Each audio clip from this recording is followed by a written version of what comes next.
Eh bien, bonjour à tous, j'espère que vous avez la forme et que je vous retrouve en pleine pêche aujourd'hui. Aujourd'hui, on va parler d'organisation parce qu'on sait à quel point c'est important si tu es commerçant, artisan, entrepreneur, infopreneur. L'organisation va te permettre de gagner du temps, on le sait tous, mais du temps pour quoi faire? Du temps dans ta propre entreprise pour faire ce que tu aimes, mais également du temps peut-être pour tes amis, tes proches, les gens que tu aimes, tes propres passions, te détendre, enfin gagner du temps en règle générale. Mais pas seulement, tu vas gagner en énergie parce qu'une bonne organisation va te permettre d'être moins stressé, moins angoissé. Et on sait très bien à quel point c'est important et énergivore. Et potentiellement, effectivement, ça va certainement t'apporter plus de retours puisque là, tu seras disposé finalement à voir ces opportunités. Mais on va parler avant toute chose de ce qu'est la définition de l'organisation. L'organisation vient d'organe, organum, organum, du latin ou du grec, ça dépend tes préférences. C'est simplement la façon dont sont disposés tes organes, l'organisation. Donc, l'organisation est un système vital parce que le corps est fait de manière à que ce soit cohérent. Parce que si tu mets les reins à la place des amygdales, ça peut être un peu problématique. Et j'en passe et des meilleurs. Donc, tu vois, ça a été fait de manière cohérente. Dans ton entreprise, l'organisation, c'est tout simplement ça. C'est le système vital qui permet à ton entreprise de se développer avec beaucoup de simplicité. En tout cas, c'est hyper important de comprendre ce que je vais t'expliquer à présent parce que on croit toujours que l'organisation est une méthodologie, mais en vrai, une organisation est toujours personnelle et toujours individuelle. Donc, il n'y a pas de formule magique et il n'y a pas de baguette magique. Donc, maintenant qu'on sait que organisation veut dire système vital, comment on va trouver et comment on peut faire pour trouver son organisation? Parce que moi, mon but, c'est que toi aussi, tu puisses avoir ton organisation et que tu saches finalement ce que c'est qu'une organisation. Une organisation, je vais te dire une phrase, c'est ma définition de l'organisation et je te conseille de la retenir. Une organisation, c'est les compétences au bon endroit, au bon moment et avec intelligence.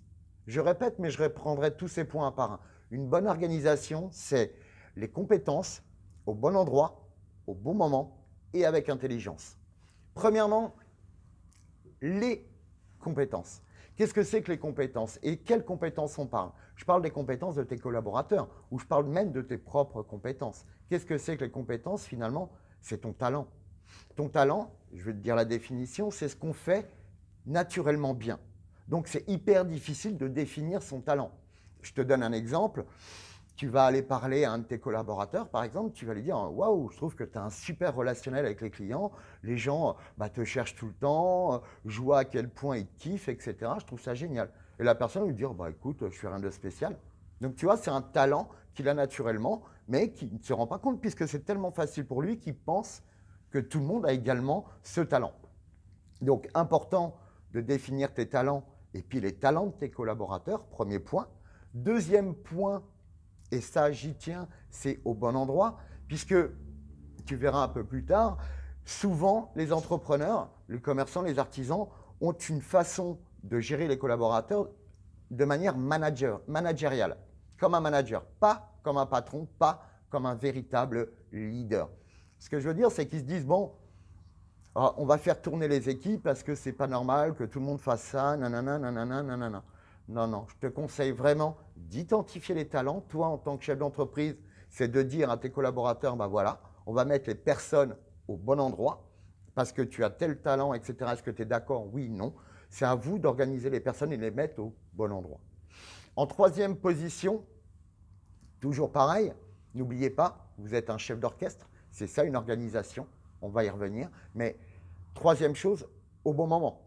Si vous avez cette personne qui est hyper bonne en relationnel et que vous l'épuisez en début de semaine quand c'est plutôt dans la confection, quand c'est des choses un peu rébarbatives et qu'en fin de semaine, il est un peu moins motivé, un peu moins disposé à être là-dedans, c'est compliqué. Surtout qu'on sait qu'en fin de semaine, nous, les commerçants, on a beaucoup plus en général d'activités. Donc c'est vraiment de les mettre au bon moment, au bon endroit. Et ensuite, avec intelligence. Je vous ai dit que vous étiez des chefs d'orchestre. Imaginez-vous en premier les talents. Vous êtes un chef d'orchestre, donc qu'est-ce que vous allez faire? Vous allez mettre le guitariste à faire de la guitare ou le pianiste avec un piano. Mais si vous mettez le pianiste en train de faire de la cymbale et le guitariste en train de faire du piano, ça risque d'être le bordel. Et également, au bon endroit, c'est exactement pareil. Si vous mettez les percussions devant et les violons derrière, je peux vous assurer que les violons, ils servent à rien.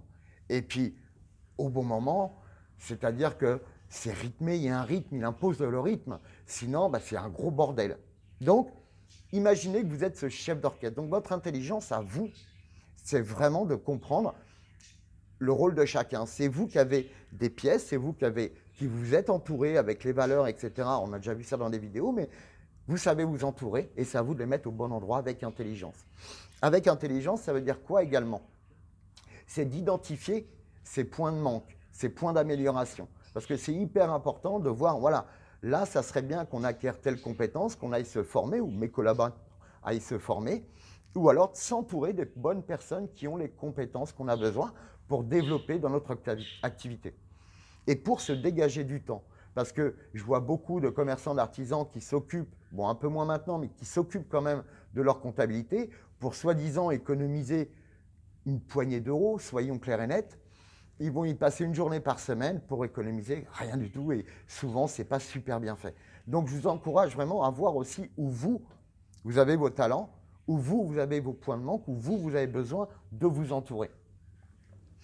Maintenant qu'on a compris ça, que vous êtes ce chef d'orchestre, que vous savez un petit peu ce que c'est qu'une organisation, ce que ça a besoin de comporter une véritable organisation, il faut absolument comprendre, et là ça va être le point crucial, c'est qu'une organisation est toujours sous-jacente de quelque chose de plus important, qui s'appelle la vision. Je vous ai dit tout à l'heure que beaucoup de commerçants agissaient comme des managers. La différence entre un manager et un leader, c'est que le leader, lui, il a la vision. Lui, il est passionné, il est passionnant, il est inspirant. Lui, on l'écoute et on adore l'écouter. C'est ça qui est différent avec un leader. Et vous devez être le leader de votre entreprise. Vous devez avoir la vision. Et cette organisation doit toujours être au service de cette vision. Par exemple, on va faire un petit jeu là. Prenez 2 minutes et je vais vous demander, si on était tous les deux là en face à face, tiens, dis-moi, c'est quoi ta vision pour ton entreprise à 1 an? Dites-moi, c'est quoi? Pensez-y. Ou c'est quoi ta vision à 3 ans? À 5 ans? Pas évident, hein? Ben moi, je vais vous donner les 3 types de réponses que j'ai. Comme ça, vous verrez un petit peu de quoi ça découle. Première possibilité, vous dites, bah, vu le bordel que c'est, entre le corona, on a eu les gilets jaunes, le gouvernement qu'on a, le match, c'est la merde, ça va être catastrophique. Déjà, si on s'en sort, ça sera bien. Si maintenant on parle de votre management, il est pourri, quoi. Parce que si votre management il est au service de cette cause, comment voulez-vous qu'il soit cohérent? Regardez votre management. Si vous avez cet état d'esprit, si vous avez eu cette réponse à la question que je vous ai posée, regardez votre management. Il n'est pas humaniste, il n'est pas assertif, il n'est pas passionnant, vous n'êtes pas passionnante, c'est plutôt des conflits. Donc c'est le bordel. OK? Ensuite, deuxième possibilité. Bah écoute, il n'y a pas de raison, ça va continuer tranquille, on va faire ce qu'il faut pour se maintenir, pas de problème. Bah là, votre management, il va être votre organisation, pardon, moi je me suis trompé, va être managériale. C'est-à-dire qu'elle va être carrée, le poste, on tourne, on ne change pas ses habitudes, on ne sort pas de ses zones de confort et on y va prudemment sans vraiment faire attention aux talents de chacun et les mettre au bon poste. Là, voilà l'organisation que vous avez si vous avez répondu comme ça à cette question. Et troisième possibilité, vous dites, bah écoute, moi cette année j'ai envie de tout déchirer.